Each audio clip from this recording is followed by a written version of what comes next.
say goodbye? Do you love again? Missing you, I'm missing you. Come to me again. Come on baby, let it go. Make me fine again. Love is you.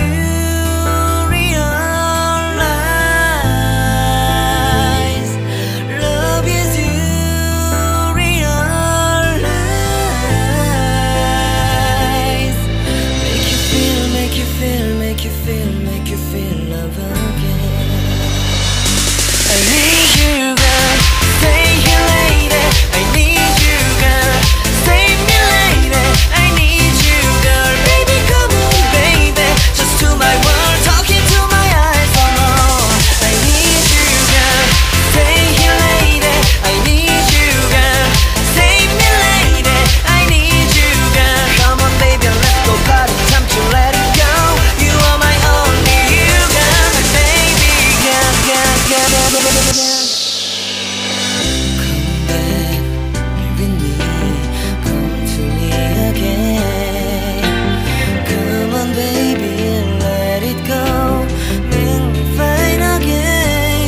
Love is you, realize. Love is you, realize.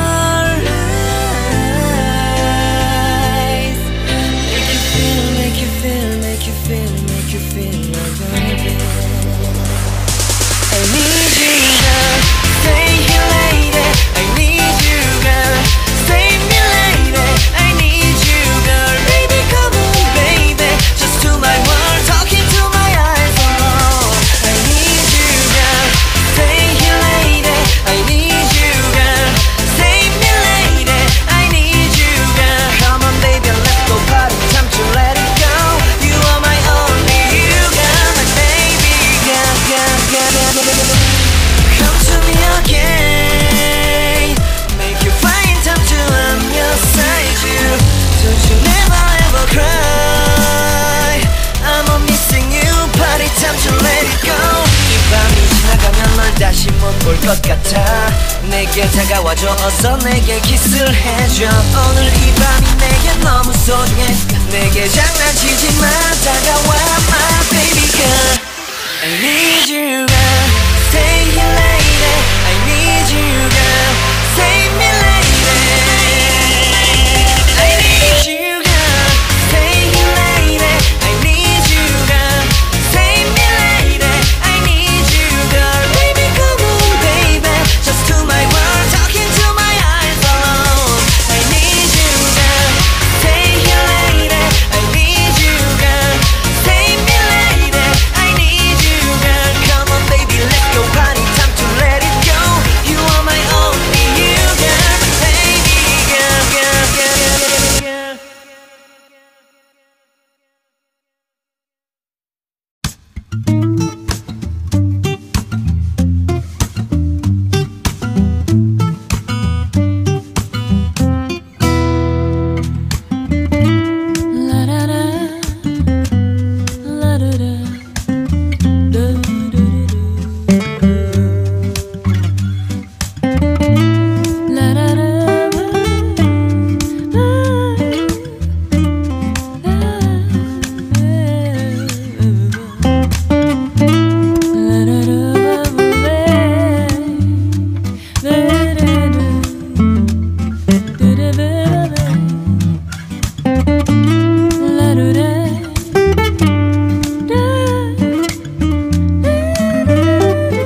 ದೇಸಿ ಬೀಜ ಭತ್ತದ ಮೇಳಕ್ಕೆ ಸ್ವಾಗತ.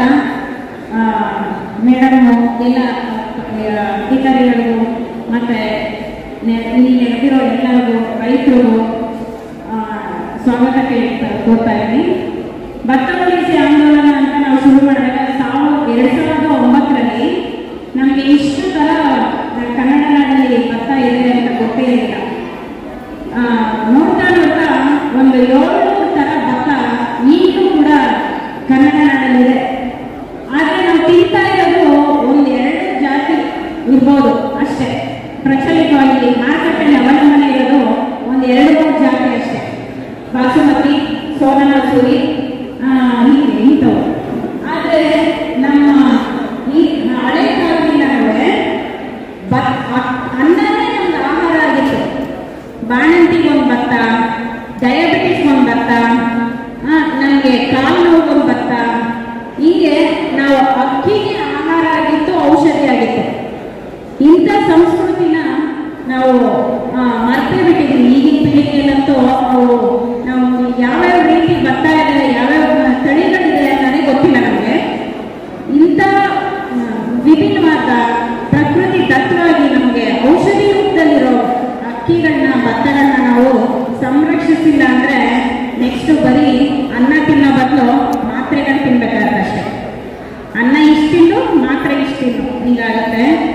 ಈ ರೀತಿ ನಾವು ಕರ್ನಾಟಕ ಸುತ್ತ ಕರಾವಳಿ ಬಿಟ್ಟು ಎಲ್ಲ ರಾಜ್ಯಗಳಲ್ಲೂ ಭತ್ತ ಉಳಿಸಿ ಆಂದೋಲನ 1909ರಿಂದ 12ರವರೆಗೂ ತುಂಬ ಸಕ್ರಿಯವಾಗಿ ನಾವೆಲ್ಲ ಕಡೆ ಕಾರ್ಯಕ್ರಮಗಳನ್ನ ಮಾಡ್ತಾ ಬಂದಿದ್ದೀವಿ. ಸುಮಾರು 2000 ಭತ್ತ ರಕ್ಷಕರು ನಮ್ಮ ಈ ಆಂದೋಲನದಲ್ಲಿ ಪಾಲ್ಗಾರರಾಗಿದ್ರು. ಅದಾದಮೇಲೆ ನಾವು ಮಾರುಕಟ್ಟೆಗೆ ಒಂದು ಕಷ್ಟ ಆಗಿದ್ದು ಔಷಧಿ ಭತ್ತ, ನಿಮಗೆ ಡಯಾಬಿಟಿಸ್ ಭತ್ತ, ನಿಮಗೆ ಬಾಣಂತಿ ಭತ್ತ, ಮತ್ತು ನಿಮಗೆ ಅಕ್ಕಿ ದೋಸೆ ಇಡ್ಲಿ ಒಂದು ಭತ್ತ ಅಕ್ಕಿ, ಆಮೇಲೆ ನಿಮ್ಮ ಮಗು ಇದ್ರೆ, ಸಣ್ಣ ಮಗು ಇದ್ರೆ ಅದಕ್ಕೊಂದು ಅಕ್ಕಿ, ಹೀಗೆ ಮಾರುಕಟ್ಟೆಗೆ ತಂದ್ವಿ. ಹತ್ರ ಒಂದು 30 ಥರ ಅಕ್ಕಿಗಳನ್ನ ನಾವು ಮಾರುಕಟ್ಟೆಗೆ ತರೋದ್ರಲ್ಲಿ ಯಶಸ್ವಿಯಾದ್ವಿ. ಈಗಲೂ ಕೂಡ ಅವು ಮಾರುಕಟ್ಟೆಯಲ್ಲಿ ನಡೀತಾ ಇದ್ದಾವೆ. ಆದರೆ ಇವತ್ತು ನಮಗೆ ಅಳುತ್ತಿದೆ, 700 ಭತ್ತದಲ್ಲಿ ಬರೀ ನಾವು 30 ಭತ್ತನ ನಾವು ಮಾರುಕಟ್ಟೆಗೆ ತಂದು ಇನ್ನು ಒಂದು 600 ಹತ್ರ ಇರೋ ಭತ್ತಗಳನ್ನ ನಾವು ಅನಾಥ ಮಾಡಿದೀವಲ್ಲ ಅನ್ನೋ ಗಿಳುಕು ನಮಗೆ ಇವತ್ತು ಇದೆ. ಈ ಮೂಲಕ ಮತ್ತೆ ಕೋವಿಡ್ ನಂತರ ನಮಗೆ ಸದ್ಯಕ್ಕೆ ಭತ್ತನ ನಾವು ಮುಖ್ಯವಾಗಿ ಬೆಳೆಯಾಗಿ ನಾವು ಒಂದು ಶಕ್ತಿಯಾಗಿ ನಾವು ಎಲ್ಲೂ ರೈತರ ಜೊತೆ ಕೈ ಜೋಡಿಸಿರ್ಲಿಲ್ಲ. ಈ ವರ್ಷದಿಂದ ಯಾಕಂದರೆ ನಮಗೆ ಹವಾಮಾನ ಕೂಡ ಕೈ ಜೋಡ್ತಾ ಇಲ್ಲ. ಮಳೆ ಜಾಸ್ತಿ ಆಗುತ್ತೆ ನೋಡಿ, ಈ ಸರಿ ಅಂತ ನಾವು ಭತ್ತ ನೆಡಕ್ಕೆ ಆಗಿಲ್ಲ, ಮಳೆ ಇನ್ನೂ ನಿಂತೇ ಇಲ್ಲ. ಇಂಥವೆಲ್ಲ ಆದಮೇಲೆ ನಾವು ನೋಡ್ತಾ ಇದ್ದೀವಿ ಹವಾಮಾನಕ್ಕೆ ತಕ್ಕಂತೆ ನಾವು ಯಾವ ತಳಿಗಳನ್ನ ನಾವು ಇಲ್ಲಿ ಬೆಳೆಸಿ ಕನ್ನಡ ನಾಡಲ್ಲಿ ಇನ್ನೆಷ್ಟು ಭತ್ತಗಳನ್ನ ನಾವು ಉಳಿಸೋಕ್ಕೆ ಸಾಧ್ಯ ಆಗುತ್ತೆ ಅವನ್ನ ನೋಡ್ತಾ ಇದ್ದೀವಿ. ಈ ರೀತಿ ನಾವು ಭರವಸೆ ಕೊಡ್ತೀವಿ, ನಮ್ಮ ರೈತರ ಜೊತೆಗಿದ್ದಾರೆ, ಗ್ರಾಹಕರ ಜೊತೆ ಆಗಬೇಕಷ್ಟೇ. ಇಲ್ಲ ನೀವು ಕೊಡಿ, ನೀವು ನಮ್ಮನ್ನು ನಂಬಿ ನಿಮ್ಮ ಕೊಡೋ ಅಕ್ಕಿನ ನಿಜವಾಗಲೂ ಆರೋಗ್ಯಪೂರ್ವಕ ಆಗಿರೋ ಅಕ್ಕಿ ಕೊಡ್ತೀವಿ. ದಯವಿಟ್ಟು ಸೋನಾ ಮಸೂರಿ ಬಿಟ್ಟು ಒಂದಿನ ನೀವು ತಿನ್ನಿ. 500 ದಿನ ಒಂದೊಂದು ಅಕ್ಕಿ ತಿನ್ಕೊಂಡು ಬಂದ್ರು ಅಷ್ಟು ತಳಿ ಇವತ್ತೂ ಇದೆ, ಅಷ್ಟು ನೀವು ಸವಿಬೋದು. ಇವತ್ತಿಗೂ ಅಷ್ಟು ಅಗಾಧವಾದ ಅನ್ನ ಸಂಸ್ಕೃತಿ ಇದೆ ನಮ್ಮ ಹತ್ರ. ಹಾಗಾಗಿ ಗ್ರಾಹಕರ ಜೊತೆ ಸೇರಿದ್ರೆ ಇನ್ನೇ ಅನಾಥವಾಗಿರೋ ಭತ್ತಗಳು ಮತ್ತೆ ಅವು ಜೀವಂತವಾಗ್ತವೆ, ನಮ್ಮನ್ನು ಉಳಿತವೆ, ಮುಂದಿನ ಪೀಳಿಗೆಗೆ ಉಳಿತವೆ. ಔಷಧಿನ ನಾವು ಜಾಸ್ತಿ ನಾವು ದಿನಬಳಕೆಯಲ್ಲಿ ಉಪಯೋಗಿಸಬಾರ್ದು. ಅನ್ನ ವಿಧವಾದ ಔಷಧಿ ಅನ್ನಗಳನ್ನ ನಾವು ದಿನಬಳಕೆಯಲ್ಲಿ ಉಪಯೋಗಿಸೋಣ, ಆರೋಗ್ಯವಾಗಿರೋಣ, ಮಕ್ಕಳನ್ನ ಆರೋಗ್ಯವಾಗಿ ಮಾಡೋಣ. ಇಲ್ಲಿ ನೋಡಿದ್ರೆ ಸುಮಾರು ಥರ ಅಕ್ಕಿಗಳು ಆಲ್ರೆಡಿ ಇದ್ದಾವೆ. ನೀವು ಒಂದು ಮಾತು ಹಾಕಿ, ನಮಗೆ ಇಂಥ ಅಕ್ಕಿ ಬೇಕು, ನಮ್ಮಲ್ಲಿ ಇಂಥ ಕಾಯಿಲೆ ಇದೆ, ಇವ್ರಿಗೆ ಏನು ಅಕ್ಕಿ ಕೊಡ್ಬೋದು ಅಂತ ನಾವೆಲ್ಲ ನಿಮ್ಗೆ ಹೆಲ್ಪ್ ಮಾಡ್ತೀವಿ. ನಿಮ್ಗೆ ಯಾರೇ ಆರೋಗ್ಯ ಸಮಸ್ಯೆ ಇದ್ರೆ ಅವ್ರಿಗೆ ಎಂಥ ಅಕ್ಕಿ ತಿನ್ಬೋದು ಅನ್ನೋ ಒಂಚೂರು ನಾವು CFTRI ಜೊತೆ ಎಲ್ಲ ಸೇರಿಕೊಂಡು ನಮ್ಮೊಂಚೂರು ಅದ್ರ ಬಗ್ಗೆ ನಾಲೆಜ್ ಇದೆ. ಯಾವ ಅಕ್ಕಿ ನೀವು ತಿಂದರೆ ಆರೋಗ್ಯವಾಗಿ ಆಗ್ತದೆ ಅನ್ನೋದು.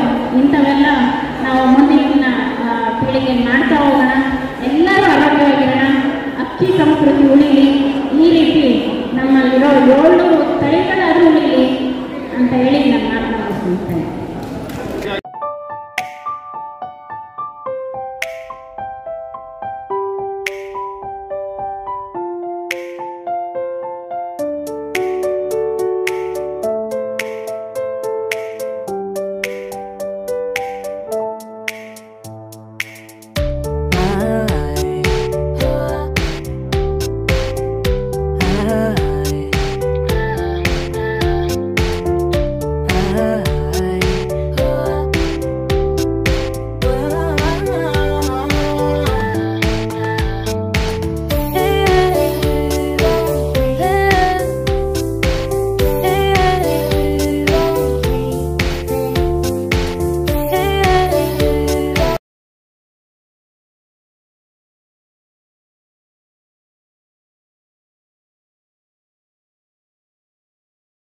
ವೇದಿಕೆಯಲ್ಲಿರುವಂಥ ಗಣ್ಯರಿಗೆ ಹಾಗೂ ನಮ್ಮ ಸ್ನೇಹಿತರಾದಂಥ ಕೃಷ್ಣಪ್ರಸಾದ್ ಗೋವಿಂದಶ್ವರ್ ನಮಸ್ಕರಿಸ್ತಾ ನಾನು ಮಾತು ಹೇಳೋಕ್ಕೆ ಇಷ್ಟಪಡ್ತೀನಿ. ನಾನೊಂದು ರೈತ ಅಂತ ಹೇಳಲಿಕ್ಕೆ ಹೆಮ್ಮೆ ಮಾಡ್ಕೊತಿದ್ದೀನಿ. ನಾನೊಬ್ಬ ಕಾಫಿ ಬೆಳೆಗಾರ. ಆದರೆ ಹಲವಾರು ತಲೆಮಾರುಗಳಿಂದ ಕೊಡಗಲ್ಲಿ ನೆಲೆಸಿರುವಂಥ ಕಾಫಿ ಬೆಳೆಗಾರ. ಭತ್ತ ಏನಪ್ಪ ಮಾಡ್ತಾರೆ ಅಂತ ಕೇಳ್ತೀರ. ಆದರೆ ಸಾಧಾರಣ ಒಂದು 40 ವರ್ಷದ ಹಿಂದೆ ನಾನು ಇದಕ್ಕಿಂತ ಚೆನ್ನಾಗಿ ಮಾಡ್ತಾಯಿದ್ದೆ. ಬಹುಶಃ ಈಗ ರೆಕಗ್ನೈಸ್ ಆಗ್ತಾ ಇದ್ದೀನಿ. ಅಂದರೆ ನಾನು ಈ ತಳಿ ಸಂರಕ್ಷಣೆ, ನಾನು ಅಪ್ಪ ಡಾಕ್ಟರ್ ಆಗಿದ್ದರು. ಸೊ ಮಗ ಏನು ಮಾಡಿ ಅದು ಮಗ ಮನೇಲಿ ಇಟ್ಕೊಂಡು ಏನು ಮಾಡ್ತಾನೆ, ಸೊ ಎಲ್ಲ ಜನ ಹೇಳ್ಕೊಳ್ಳೋಕೆ ಆಯಿತು. ಸೊ ಈ ಭತ್ತದಲ್ಲಿ ಏನಾದರೂ ಸಾಧನೆ ಮಾಡಬೇಕು ಅಂತ ಹೇಳ್ಕೊಂಡು ನಾನು ಹಲವಾರು ಥರದ, ಅಂದರೆ ದೇಶ ವಿದೇಶಗಳಿಂದ ಭತ್ತಗಳನ್ನು ತರಿಸ್ಕೊಂಡು ಹಲವಾರು ಲೋಕಲ್ ಸ್ಥಳೀಯ ತಳಿಗಳನ್ನು ಅಭಿವೃದ್ಧಿಪಡಿಸುತ್ತಾ ಬಿತ್ತನೆ ಬೀಜಗಳನ್ನು ಕೊಡಗಿನ ಜನತೆಗೆ ಹಾಗೂ ಕರ್ನಾಟಕದ ಎಲ್ಲ ಜನತೆಗೆ ವರ್ಷ ಕೊಡ್ತಾ ಇದ್ದೀನಿ. ಸಾಧಾರಣವಾಗಿ ನಾನು ಈ ವರ್ಷ ಒಂದು 57 ವೆರೈಟಿ ಬೆಳೆದಿದ್ದೇನೆ ಗದ್ದೆಯಲ್ಲಿ. ನನ್ನ 35 ಎಕರೆ ಗದ್ದೆಯಲ್ಲಿ ಹಲವಾರು ತಳಿಗಳನ್ನ ಅಭಿವೃದ್ಧಿಪಡಿಸ್ಕೊಳ್ತಾ ಆ ಊರಿಗೆ ಯಾವುದು ಸೂಕ್ತವಾದ ತಳಿ ಅದನ್ನು ಅಭಿವೃದ್ಧಿಪಡಿಸಿ ಅಲ್ಲಿ ಜನಗಳಿಗೆ ಹಂಚುತ್ತಾ ನಾನು ಇದನ್ನು ಮುಂದುವರ್ಸ್ಕೊಂಡು ಬರ್ತಾ ಇದ್ದೀನಿ. ನಾನು ಇದರಲ್ಲಿ ನೆಮ್ಮದಿ ಕಾಣ್ತಾ ಇದ್ದೀನಿ. ಇವತ್ತು ನನಗೆ ಕಾಫಿ ತೋಟ ಇರ್ಬೋದು, ಏನೇ ಇರ್ಬೋದು, ಭತ್ತದ ಬೆಳೆ ಲಾಭದಾಯಕವಲ್ಲ. ನಮಗೆಲ್ಲ ಮಳೆಯಾಶ್ರಿತ ಪ್ರದೇಶಗಳು. ಈಗ ನಾವು ಹೈಬ್ರಿಡ್ ತಳಿಗಳು ಅಂದರೆ ಇಲ್ಲಿ 3 ತಿಂಗಳು 4 ತಿಂಗಳು ಅಂದರೆ ಮೈಸೂರು ಮಂಡ್ಯ ಸೈಡು ಎಲ್ಲ ಬೆಳೀತಾರೆ. ಆದರೆ ನಮ್ಮದೆಲ್ಲ 5 ತಿಂಗಳು ಬೆಳೆಗಳು. ಹಾಗೆ ನನಗೆ ಹಲವಾರು ಸ್ನೇಹಿತರು ಫಿಲಿಪೈನ್ಸಿಂದ, ವಿಯೆಟ್ನಾಮಿಂದ, ಜಪಾನಿಂದ, ಮಲೇಷ್ಯಾದಿಂದ ಎಲ್ಲ ತರಿಸ್ಕೊಡ್ತಾ ಇದ್ದಾರೆ. ಹಾಗೆ ತಮಿಳುನಾಡಿನಿಂದ ನನಗೆ ನಮ್ಮ ಊರಿನ ಕುಂದಾಪುರದವರೇ ಆದ ಸುರೇಶ್ ಅವರು ಹಲವಾರು ವೆರೈಟಿಗಳನ್ನ ನನಗೆ ತಂದುಕೊಡ್ತಾ ಇದ್ದಾರೆ. ಈ ಸರಿ ಹಾಕಿದ್ದೇನೆ ಎಲ್ಲ ಒಂದೊಂದು ಗದ್ದೆಗೆ, ಅಂದರೆ 10-20 ಸೆಂಟಲ್ಲಿ ಹಾಕಿದ್ದೇನೆ. ಅದರಲ್ಲಿ ಉತ್ತಮ ಬೆಳೆ ಬಂದರೆ ನಾನು ಹಲವಾರು ಜನರಿಗೆ ಹಂಚ್ತೇನೆ. ಅದರ ಪರಿಮಳಯುಕ್ತ ಅಕ್ಕಿ ಇರ್ಬೋದು, ನಮ್ಮ ಸ್ಥಳೀಯ BKB ಕೊಡಗಿನ ತಳಿಗಳು, BKB, ಚಿಂಚರಿ, ಗಂಧಸಾಲೆ, ಮಣಿಸಣ್ಣ, ಜೀರಿಗೆ ಸಣ್ಣ, ಇದೆಲ್ಲ ಅರೋಮೆಟಿಕ್ ಅಂದರೆ ಸುವಾಸನೆ ಭರಿತ ತಳಿಗಳು. ಅದನ್ನೆಲ್ಲ ತುಂಬ ವರ್ಷದಿಂದ ಮಾಡ್ತಾಯಿದ್ದೀನಿ. ಬಹುಶಃ ನನ್ನ ತಂದೆ ಡಾಕ್ಟರ್ ಆಗಿದ್ದರು, ಆಗೆಲ್ಲ ತುಂಬ ಕಡಿಮೆ ನನ್ನ ತಾಯಿ ನೋಡ್ಕೊತಾ ಇದ್ರು. ಅದನ್ನು ನಂತರ ನಾನು ಹಾಸನದಲ್ಲಿದ್ದವನು, ತಂದೆಗೆ ಕಾಲು ಮುರಿದೋಯ್ತು ಆಕ್ಸಿಡೆಂಟಲ್ಲಿ. ತದನಂತರ 89ನಲ್ಲಿ ನಾನು ಕೊಡಗಿಗೆ ಬಂದು ನನ್ನ ತಮ್ಮನ ಜೊತೆ ಜಯಶಂಕರ್, ಅವನು ಕೂಡ ಲಾ ಮಾಡಿ ನನ್ನ ಜೊತೆಲೇ ಮನೆಯಲ್ಲಿ ಒಟ್ಟಿಗೆ ನನ್ನ ಜೊತೆ ಸಹಕರಿಸ್ತಿದ್ದಾನೆ. ಹಾಗೆ ಇದರಿಂದ ನನಗೆ ಭತ್ತದಿಂದ ನನ್ನ ಜನ ಗುರುತಿಸ್ಕೊಳ್ಳೋ ಹಾಗೆ ಆಯಿತು. ಅಂದರೆ ಹಲವಾರು ಪ್ರಶಸ್ತಿಗಳು, ರಾಜ್ಯ ಪ್ರಶಸ್ತಿ, ರಾಷ್ಟ್ರ ಪ್ರಶಸ್ತಿ ಎಲ್ಲ ಬಂದಿದೆ. ಆದರೆ ನಾನಾಗಿ ಪ್ರಶಸ್ತಿಗಳನ್ನು ಹುಡ್ಕೊಂಡು ಹೋಗೋದಿಲ್ಲ, ಅದಾಗೆ ಹುಡ್ಕೊಂಡು ಬರಬೇಕು. ಆ ಥರ ನಾನು ನನ್ನ ರೋಡ್ ಸೈಡು, ರಸ್ತೆ ಬದಿ ಚೆನ್ನಾಗಿ ಬೆಳೀತಾ ಇದ್ದೀನಿ. ಅಂದರೆ ಜನ ಬಂದು photoshoot, film shoot, pregnancy, pre wedding, post wedding ಶೂಟಿಂಗ್ಗೆ ನಾನು ಕೆಂಪು ತಳಿಯ ಭತ್ತವನ್ನು ವರ್ಷ ಒಂದೊಂದು ಗದ್ದೆಯಲ್ಲಿ ಹಾಕ್ತಾಯಿದ್ದೀನಿ. ಹಾಗೆ ಹಲವಾರು ಶೂಟಿಂಗ್ಗಳು ನಡೀತದೆ. ಹಾಗೆ ಜನರಿಗೆ ಇದರಿಂದ ಉತ್ತಮ ನಮ್ಮ ಅಂತರ್ಜಲ ಮಟ್ಟವನ್ನು ಕಾಪಾಡ್ಕೋಬೇಕು. ಕೊಡಗಿನಲ್ಲಿ ಸಾಧಾರಣ 59,000 ಹೆಕ್ಟೇರ್ ಮುಂಚೆ ಇದು ಗದ್ದೆ ಮಾಡ್ತಾಯಿದ್ರು. ಈಗ ಅದು ಬಂದು 19,000 ಹೆಕ್ಟೇರ್ಗೆ ಈ ವರ್ಷ ತಪ್ಪಿದೆ. ತುಂಬ ಬೇಜಾರ. ನಾನು ಸುಮಾರು ಜನರಿಗೆ ಹೇಳ್ತೀನಿ, ಗದ್ದೆ ಮಾಡಿ, ಅಟ್ಲೀಸ್ಟ್ 1 ಗದ್ದೆ 2 ಗದ್ದೆ ಅದು ಮಾಡಿ ನಮ್ಮ ಅಂತರ್ಜಲವನ್ನು ಕಾಪಾಡಿಕೊಂಡು ಬರೋಣ ಅಂತ ಹೇಳ್ತಿದ್ದೀನಿ. ಅವರು ಕೆಲವರು ಈ ವರ್ಷ ತುಂಬ ಜನ ಮಾಡ್ತಾಯಿದ್ದಾರೆ. ನಾನೇ ಬಿತ್ತನೆ ಬೀಜ ಕೊಟ್ಟಿದ್ದೀನಿ. ಸಾಧಾರಣ ನಾನು ಸಾಂಪ್ರದಾಯಿಕ ಪದ್ಧತಿಯಲ್ಲೇ ಮಾಡ್ತಾಯಿದ್ದೀನಿ. ಸಾಧಾರಣ 30 ವರ್ಷದ ಹಿಂದೆ ಯಾಂತ್ರಿಕವಾಗಿ ಮಾಡಿದ್ದೆ. ಆದರೆ ಅದು ನನಗೆ ಮಳೆಯ ಶೀತ ಆದ್ದರಿಂದ ಕೆಲವು ಸರಿ ಹಾಳಾಗ್ತದೆ. ಇದು ಒಂದು ದಿನಕ್ಕೆ 10-20 ಇಂಚು ಮಳೆ ಹೊತ್ತು ಕೆಲವು ಹಾಳಾಗ್ತದೆ. ಹಾಗೆ ಆದರೂ ಕೆಲವು ಈಗ ಹೈಬ್ರಿಡ್ ವೆರೈಟಿಗಳು ಬೆಳಿಬೋದು. ಇಲ್ಲೆಲ್ಲ ನೀರಾವರಿ ಯೋಜನೆಯಲ್ಲಿ 3 ತಿಂಗಳು 4 ತಿಂಗಳು ಕಾಪು ಒಳ್ಳೆ ಈಲ್ಡ್ ಬರ್ತದೆ. ಈ ಸಾಂಪ್ರದಾಯಿಕ ತಳಿಗಳು ಅಷ್ಟು ಬರೋದಿಲ್ಲ, ಬಟ್ ಊಟಕ್ಕೆ ಭಾರಿ ಚಂದ. ರಾಜಮುಡಿ ಆಗಲಿ, ಕೆಂಪು ರಾಜಮುಡಿ, ಬಿಳಿ ರಾಜಮುಡಿ, ಚಿಂಗ್ರಿ ಅಂತ ಪರಿಮಳಯುಕ್ತ ತಳಿ, ಭಾರಿ ಸುವಾಸನೆ ಭರಿತ ತಳಿ. ನೀವು ಅಡಿಗೆ ಮನೆಯಲ್ಲಿ ಸಾಧಾರಣ 50 ಅಡಿ ದೂರದಲ್ಲಿ ಮಾಡಿದರೂ ಅದರ ಪರಿಮಳ ಎದ್ದು ಬರುತ್ತೆ. ಜನರಿಗೆ ತುಂಬ ಇಷ್ಟ. ಅದು ಅಷ್ಟೇ ಮಣಿಸಣ್ಣ. ಹಾಗೆ ಈ ವರ್ಷ ಜುಗಲ್ ರೈಸ್ ಅಂತ ಒಂದು ಭತ್ತದೊಳಗೆ 2 ಅಕ್ಕಿ ಇರುವಂಥ ತಳಿ ಬೆಳೆದಿದೆ. ಒಂದು ಭತ್ತದೊಳಗೆ 2 ಅಕ್ಕಿ. ಹಾಗೆ ಬುಕ್ಕ ರೈಸ್ ಅಂತ ಮ್ಯಾಜಿಕ್ ರೈಸ್, ಅದು ಅಷ್ಟೇ ಆರ್ಮಿಯವರಿಗೆಲ್ಲ ಅಕ್ಕಿನ ಸ್ವಲ್ಪ ಬಿಸಿನೀರೊಳಗೆ ಹಾಕಿದ್ರು ಅನ್ನ ಆಗ್ತದೆ. ಆ ಥರ ತಳಿಗಳನ್ನು ಬೆಳೆದಿದ್ದೀನಿ. ಕಾಲಾನಮಕ್ ಅಂದರೆ ಉತ್ತರ ಪ್ರದೇಶದ ತಳಿಗಳು. ಆ ಕಾಲಾನಮಕ್ಕಿಗಾಗಿ 2 ರಾಜ್ಯಗಳು ಹೊಡೆದಾಡೋದು ಉಂಟು ಇತಿಹಾಸದಲ್ಲಿ. ನಾವು ಗೂಗಲ್ ಸರ್ಚ್ ಮಾಡಿದರೆ ಸಿಗುತ್ತೆ. ಆ ಥರದ್ದೆಲ್ಲ ತಳಿಗಳನ್ನ ಸಂರಕ್ಷಣೆ ಮಾಡ್ಕೊಂಡು ಬರ್ತಾ ಇದ್ದೀನಿ. ಕೆಲವರೆಲ್ಲ ಬರೀ ಒಂದೊಂದು ಬಾಟಲ್ ಹಾಕೊಂಡು ಮಾಡ್ತಾ ಇದ್ದಾರೆ, ಬಟ್ ನಾನು ಹಾಗೆಲ್ಲ ಈ ಗದ್ದೆಗಳಲ್ಲಿ 35 ಎಕರೆ ಗದ್ದೆಯಲ್ಲಿ ಅದನ್ನು ವಿಸ್ತರಣೆ ಮಾಡುತ್ತಾ ಉಳಿದದ್ದು ಯಾರಾದರೂ ಸ್ಯಾಂಪಲ್ ಕೊಟ್ಟಿದ್ರೆ ಮಾತ್ರ ಅದನ್ನ ನಾನು ಒಂದು ಗ್ರೋ ಬ್ಯಾಗಲ್ಲಿ ಹಾಕಿ ಬೆಳೆಸ್ತಾ ಇದ್ದೀನಿ. ಹಾಗೆ ಎಲ್ಲರೂ ಮುಂದೆ ಈ ತಳಿ ಸಂರಕ್ಷಣೆ ಮಾಡಬೇಕು. ನಾಳೆ ಏನು ಅಂತ ಗೊತ್ತಿಲ್ಲ. ಕೊರೋನಾ ಟೈಮಲ್ಲಿ ನಮಗೆ ರೈತರಿಗೆ ಬಂದಷ್ಟು ಬೆಲೆ ಯಾರಿಗೂ ಬರಲಿಲ್ಲ. ಅಕ್ಕಿನ ವಾರಗಟ್ಟಲೆ ವಾರಕ್ಕೆ ಒಂದು ದಿವಸ ಅಂಗಡಿ ಓಪನ್ ಇತ್ತು, ಆದರೆ ರೈತರು ಮಾತ್ರ ಆರಾಮಾಗಿದ್ದರು. ಎಲ್ಲ ರೈತರ ಮನೆಯಲ್ಲೂ ಅಕ್ಕಿ ಇರ್ತಾಯಿತ್ತು. ನನ್ನಿಂದ ಸುಮಾರು ಜನ ತಗೊಂಡೋಗಿದ್ದಾರೆ ಒಂದು ಕೆಜಿಗೆ. ಹಾಗೆ ಇದಲ್ಲದೆ ಇದರ ಒಟ್ಟಿಗೆ ನಾನು ಹಲವಾರು ಕೃಷಿಗಳನ್ನು ಮಾಡ್ತಿದ್ದೇನೆ. ಸಮಗ್ರ ಕೃಷಿ ಅಂದರೆ ಮೀನುಗಾರಿಕೆ ಕೂಡ ಇದೆ, ಕಾಫಿ ತೋಟ ಇದೆ, ಮೆಣಸಿದೆ, ಏಲಕ್ಕಿ ಇದೆ. ಮೀನುಗಾರಿಕೆಯಲ್ಲಿ ನನಗೆ 2018ರಲ್ಲಿ ಜಸ್ಟ್ ಒಂದು ದಿನದಲ್ಲಿ 4 ಲಕ್ಷದಷ್ಟು ದುಡ್ಡಿದೆ. 17 ಕ್ವಿಂಟಾಲ್ ಮೀನು. ಅವತ್ತು ಟ್ರಾಫಿಕ್ ಜಾಮ್ ಆಗಿತ್ತು. ಆ ಥರ ನನ್ನ ಕೆರೆಯಲ್ಲಿ ಕೇರಳದಿಂದ ಎಲ್ಲ ಸಪ್ಲೈ ಇರಲಿಲ್ಲ. ಹಾಗೆ ಎಲ್ಲ ಬೆಳೆ, ಹಣ್ಣಿನ ಬೆಳೆ, ವಿದೇಶಿ ಹಣ್ಣಿನ ಬೆಳೆಗಳು ಸಾಧಾರಣ 750 ವೆರೈಟಿ ನನ್ನ ತೋಟದಲ್ಲಿದೆ. ಹಾಗೂ 250ಕ್ಕೂ ಹೆಚ್ಚಿನ ವೆರೈಟಿ ಹಲಸಿನ ತಳಿಗಳಿವೆ ನನ್ನ ತೋಟದಲ್ಲಿ. ಜನ ಎಲ್ಲ ಶಾಲಾ ಕಾಲೇಜುಗಳಿಂದ ಬಂದು ನೋಡ್ತಾರೆ, ಎಲ್ಲ ಯೂನಿವರ್ಸಿಟಿಯವರು. ಸೊ ನಾನು ನನ್ನ ಖುಷಿಯಾಗಿ ಮಾಡ್ತಾ ಇದ್ದೀನಿ. ಇದಕ್ಕೆ ಲಾಭ ನಷ್ಟ ನೋಡ್ಕೊಂಡು ಬರ್ತಾ ಇಲ್ಲ, ಆರೋಗ್ಯ ದೃಷ್ಟಿ ನೋಡ್ತಾ ಇದ್ದೀನಿ. ಹಾಗೆ ಈ ಬೆಳೆಗಳನ್ನ ಸಂರಕ್ಷಣೆ ಮಾಡಿ ಭತ್ತಗಳು ಇದ್ದರೆ ನನಗೆ ಕೊಡಿ, ನಾನು ಅದನ್ನು ಉದ್ಯಮಕ್ಕೆ ಅಭಿವೃದ್ಧಿ ಪಡಿಸ್ತೇನೆ. ಹಾಗೆ ನನಗೆ ಈ ಜೇನುಗೂಡು, ಅಣ್ಣ ತಂಗಿ ಈ ಥರ ಭತ್ತಗಳೆಲ್ಲ ಬೇಕು. ಯಾರ ಹತ್ರ ರೈತರ ಹತ್ರ ಇದ್ದರೆ ನನಗೆ ಕೊಡಿ, ನಾನು ಅದು ಅಭಿವೃದ್ಧಿ ಪಡಿಸ್ತೇನೆ. ಹಾಗೆ ನನ್ನ ಇಲ್ಲಿ ಇಷ್ಟು ದೂರದಿಂದ ಸಾಧಾರಣ 100 ಕಿಲೋಮೀಟರ್ ದೂರದಿಂದ ಬಂದಿದ್ದೇನೆ ಕೊಡಗಿಂದ. ನನ್ನ ಸ್ನೇಹಿತರಾದಂಥ ಕೃಷ್ಣ ಪ್ರಸಾದ್ ಅವರಿಗೆ ವಂದನೆ ಹೇಳ್ತಾ ಇದ್ದೀನಿ. ನನ್ನ ಒಂದು ರೆಕಗ್ನೈಸ್ ಮಾಡಿ ಇವತ್ತು ಇಲ್ಲಿ ಕರೆಸಿದ್ದೀರಾ, ಅದಕ್ಕೆ ಸಂತೋಷವಾಗಿ ನಾನು ಈ 2 ಮಾತುಗಳನ್ನ ಹೇಳ್ತಾ ನನ್ನ ಮಾತನ್ನು ಮುಗಿಸ್ತೀನಿ. ಎಲ್ಲರಿಗೂ ನನ್ನ ನಮಸ್ಕಾರ. ನಮ್ಮ ಸಂಘಕ್ಕೆ ಒಂದು ಅಂತಾರಾಷ್ಟ್ರೀಯ ಪ್ರಶಸ್ತಿ ಬಂದಿದ್ದು ನಮಗೆಲ್ಲರಿಗೂ ಸಂತೋಷದ ವಿಷಯ. ಅದರ ಹಿಂದೆ ನಾವಷ್ಟೇ ಕೆಲಸ ಮಾಡಲ್ಲ, ನಮ್ಮ ಸಂಘದವರಷ್ಟೇ, ಅದು ಹಳ್ಳಿಯಿಂದ ಮುಕ್ತ ಜನರನ್ನ, ಹೊರಗೆ ಬರೆದಂಥ ಜನರನ್ನ ಹೊರಗಡೆ ತಂದು, ಒಂದು ಪರದೆ ಒಳಗಿದ್ದವರು 14 ಜನ ಮಹಿಳೆಯರನ್ನು ಹೊರಗಡೆ ತಂದು ಬೀಜ ಸಂರಕ್ಷಣೆ ಕೆಲಸಕ್ಕೆ ನಮ್ಗೆ ಪ್ರೇರೇಪಣೆ ಕೊಟ್ಟು ರೈತರ ಜೊತೆ ಕೆಲಸ ಮಾಡ್ಲಿಕ್ಕೆ ಹಚ್ಚಿ ಈ ಅಂತಾರಾಷ್ಟ್ರೀಯ ಪ್ರಶಸ್ತಿಯನ್ನು ತಗೊಳ್ಳೋ ಮಟ್ಟಕ್ಕೆ ತಂದಿದ್ದು ನಮ್ಮ ಸಹಜ ಸಮೃದ್ಧ ಸಂಸ್ಥೆ. ಹಾಗಾಗಿ ಈ ಸಂಸ್ಥೆ, ನಮ್ಮ ಸಂಘದ ಹಿಂದೆ ಹಲವಾರು ಕಾಣದ ಕೈಗಳು, ಕಂಡಂಥ ಕೈಗಳು ಇದ್ದಾವೆ, ಆದರೆ ಕಣ್ಣಿಗೆ ಕಾಣದಂಥ ಕೈಗಳು ಕೆಲಸ ಮಾಡಿದವು. ಹೀಗಾಗಿ ನಾವು ಸಹಜ ಸಮೃದ್ಧ ಸಂಸ್ಥೆ ಎಲ್ಲ ಭಾಗಕ್ಕೆ ಚಿರಋಣಿಯಾಗಿರ್ತೀವಿ ಅಂತ ಹೇಳ್ತಾ ಹೇಳ್ಕೊಂಡು ಮುಗಿಸ್ತೀವಿ. ಎಲ್ರಿಗೂ ನಮಸ್ಕಾರ. ಮತ್ತು ವೇದಿಕೆ ಮೇಲೆ ಉಪಸ್ಥಿತರಾದ ಗಣ್ಯರಿಗೂ ಹಾಗೂ ಎಲ್ಲರೂ ಇವತ್ತು ಇಲ್ಲಿಗೆ ಬಂದಿರೋರೆಲ್ಲರಿಗೂ ನಮಸ್ಕಾರ. ಇದು 2ನೇ ಸತಿ. ಹೋದ ವರ್ಷನೂ ನಾನು ಇಲ್ಲಿಗೆ ಬಂದಿದ್ದೆ. ತುಂಬ ಕಲಿಯೋದಿದೆ. ನಾನು ಸಂಶೋಧನೆ ಮಾಡ್ತಾ ಇದ್ದೀನಿ, ಆದರೆ ನನಗೆ ಗೊತ್ತೇ ಇರಲಿಲ್ಲ ಇಷ್ಟೊಂದು ವೆರೈಟೀಸ್ ಇರ್ಬೋದು, ಅದಕ್ಕೆ ಈ ಥರ ಪ್ರಾಪರ್ಟೀಸ್ ಇದೆ ಅಂತ.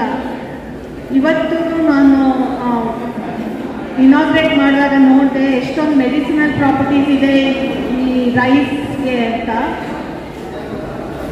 ರೈಸ್ ಅನ್ನೋದು ನಾವು ದಿನ, ಎಸ್ಪೆಷಲಿ ಸೌತ್ ಇಂಡಿಯಾದಲ್ಲಿ ನಾವು ದಿನ ಬಳಸ್ತೀವಿ, ದಿನ ತಿಂತೀವಿ. ಆದರೆ ಈ ನಡುವೆ ತುಂಬ ಪಾಲಿಷ್ ಮಾಡ್ತಾ ಇದ್ದೀವಿ, ಯಾಕಂದರೆ ಅದು ಉಳಿಯೋದಿಲ್ಲ. ಅದು ಭತ್ತ ತೆಗೆದ ಮೇಲೆ ಮೇಲ್ಗಡೆ ಇರೋ ಬ್ರ್ಯಾನನ್ನು ನಾವು ತೆಗೆದುಬಿಡ್ತೀವಿ. ಇಲ್ಲಾಂದರೆ ಒಂದು 15 ದಿನ ಒಂದು ಟೀನಲ್ಲಿ ಕೆಟ್ಟೋಗುತ್ತೆ. ಸೊ ನಮಗೆ 1 ವರ್ಷ ಇರಬೇಕು ಅಕ್ಕಿ ಅಂದರೆ ಆ ನ್ಯೂಟ್ರಿಷನ್ ಎಲ್ಲ ನಾವು ತೆಗೆದುಬಿಡ್ತಾ ಇದ್ದೀವಿ. ಬರೀ ಒಂದು ಸ್ಟಾರ್ಚ್ ಉಳ್ಕೊಳ್ಳುತ್ತೆ, ಒಂದು ಸ್ವಲ್ಪ ಪ್ರೋಟೀನ್ ಇರುತ್ತೆ. ಸೊ ಇದು ತಿನ್ನೋದ್ರಿಂದ ಎಲ್ಲರಿಗೂ ಡಯಾಬಿಟೀಸು, ಕಾರ್ಡಿಯೋವ್ಯಾಸ್ಕ್ಯುಲರ್ ಡಿಸೀಸು ಎಲ್ಲ ಬರ್ತಾ ಇದೆ. ಆದರೆ ಈ ಬ್ರ್ಯಾನನ್ನು ಹೇಗೆ ಉಪಯೋಗಿಸೋದು ಅದ್ರ ಮೇಲೆ ನಾವು ತುಂಬ ಸಂಶೋಧನೆ ಮಾಡಿದ್ದೀವಿ. ಇವಾಗ ಈ ಥರ ವೆರೈಟೀಸ್ ನೋಡಿದಾಗ ನನಗೆ ಅನಿಸುತ್ತೆ, ಈ ಸ್ಟಾರ್ಚ್ ಅನ್ನೋದ್ರಲ್ಲಿ 2 ಪದಾರ್ಥಗಳಿರುತ್ತೆ. ಒಂದು ಅಮೈಲೋಸ್ ಅಂತ ಕರಿತೀವಿ, ಇನ್ನೊಂದು ಅಮೈಲೋಪೆಕ್ಟಿನ್ ಅಂತ. ಈ ರೇಷಿಯೋ ಮೇಲೆ ಹೋಗುತ್ತೆ. ನಮಗೆ ಸಕ್ಕರಾಂಶ ಡೈಜೆಷನ್ ಆದಮೇಲೆ ಜಾಸ್ತಿ ಆಗುತ್ತಾ ಕಮ್ಮಿ ಆಗುತ್ತೆ ಅಂತ. ಸೊ ಡಯಾಬಿಟೀಸ್ ಅವರು ರೈಸ್ ತಿನ್ನಬಹುದು, ಆದರೆ ಕೆಲವೊಂದು ವೆರೈಟೀಸೇ ತಿನ್ನಬೇಕು. ಸೊ ಈ ಎಲ್ಲ ರೈತರು ಇದನ್ನು ಉಳಿಸ್ಕೊಂಡು ಈ ವೆರೈಟೀಸ್ನ ನಮಗೆ ಕೊಡ್ತಾ ಇರೋದು ತುಂಬಾ ಹೆಮ್ಮೆಯ ವಿಷಯ ನನಗೆ. ಮತ್ತು I thank them for that. ಇದನ್ನು ಉಳಿಸ್ಬೇಕು. ಯಾಕಂದರೆ ಹೋದ ವರ್ಷ ನಾವು 130 ಸಿರಿಧಾನ್ಯಗಳನ್ನ ಅನಾಲಿಸಿಸ್ ಮಾಡಿದ್ವಿ CFTR. ರಾಗಿಯಲ್ಲಿ 20 ವೆರೈಟಿಗಳಲ್ಲಿ ಕೆಲವೊಂದರಲ್ಲಿ ಕಬ್ಬಿನಾಂಶ ಜಾಸ್ತಿ ಇದೆ, ಕೆಲವರಲ್ಲಿ ನಾರಾಂಶ ಜಾಸ್ತಿ ಇದೆ, ಇನ್ನು ಕೆಲವೊಂದರಲ್ಲಿ ಬೇರೆ ನ್ಯೂಟ್ರಿಯನ್ಸ್ ಜಾಸ್ತಿ ಇದೆ. ಸೊ ಬೇರೆ ಬೇರೆ ವೆರೈಟಿಗೆ ಬೇರೆ ಬೇರೆ ಒಳ್ಳೆಯದು ನಮಗೆ ಸಿಗತ್ತೆ ಅದರಲ್ಲಿ.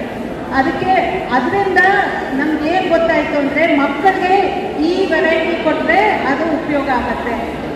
ವೃದ್ಧರಿಗೆ ಈ ಥರ ವೆರೈಟಿಯಿಂದ ನಾವು ಪ್ರಾಡಕ್ಟ್ ಮಾಡಿ ಕೊಟ್ಟರೆ ಅದು ಚೆನ್ನಾಗಿರುತ್ತೆ ಅಂತ. ಸೊ ಈ ಥರ ನೀವು ಉಳಿಸೋದ್ರಿಂದ ಈ ವೆರೈಟಿಗಳೆಲ್ಲರೂ ಈ ಸಂಶೋಧನೆಗೂ ಉಪಯೋಗ ಆಗುತ್ತೆ.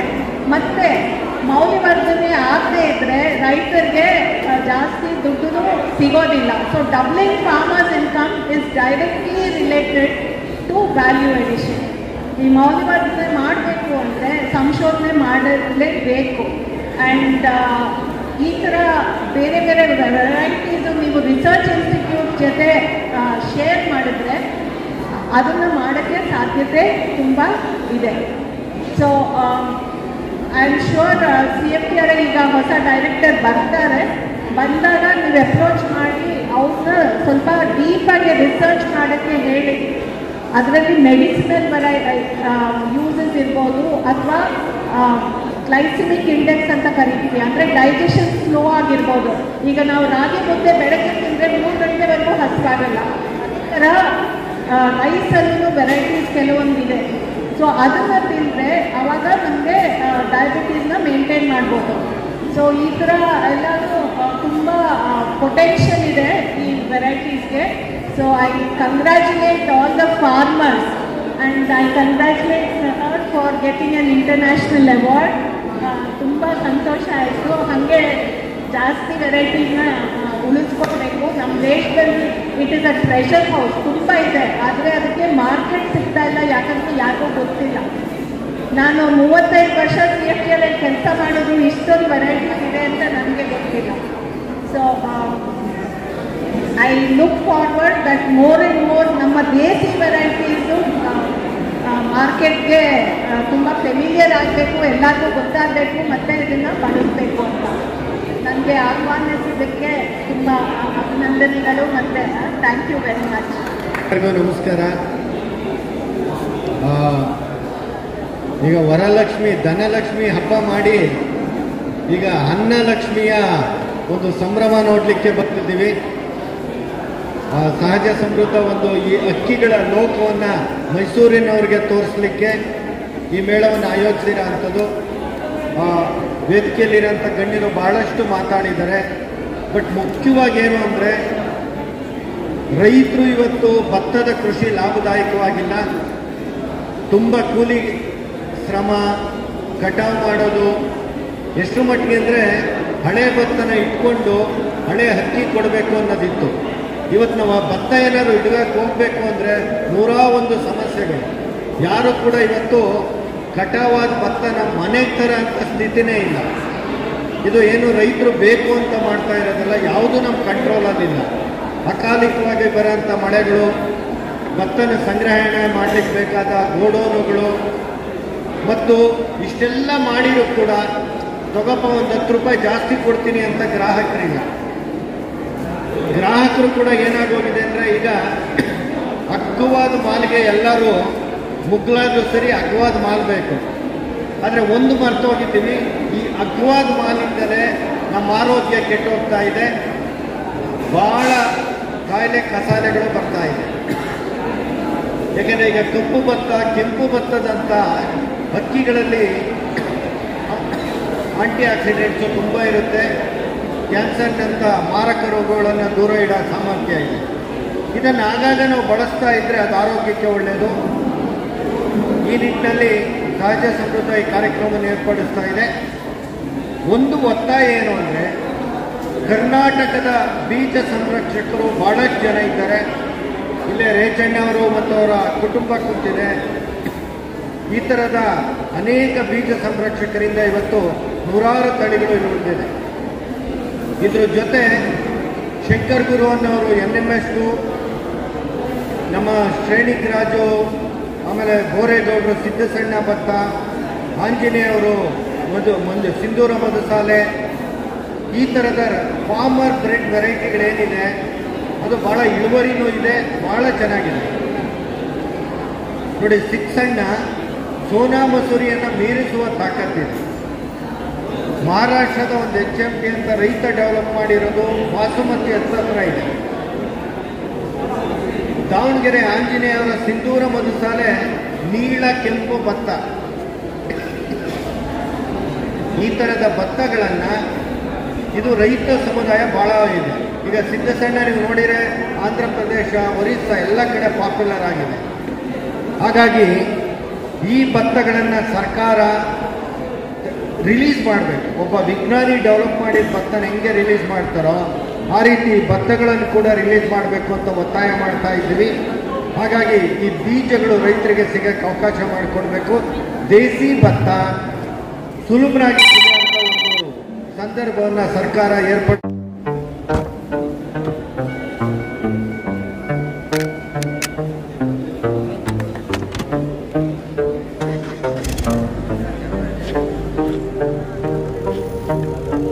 Forever is the strangest thing. It's shorter than you think. Now think.